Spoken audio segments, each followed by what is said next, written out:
உப்பு போட்டுக்கலாம், சாட்டு மசாலா போட்டுக்கலாம், மிளகாத்தூள் போட்டுக்கலாம், பெப்பர் போட்டுக்கலாம்,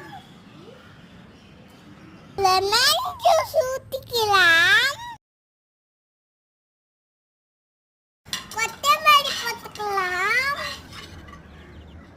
மிக்ஸ் பண்ணிக்கலாம்.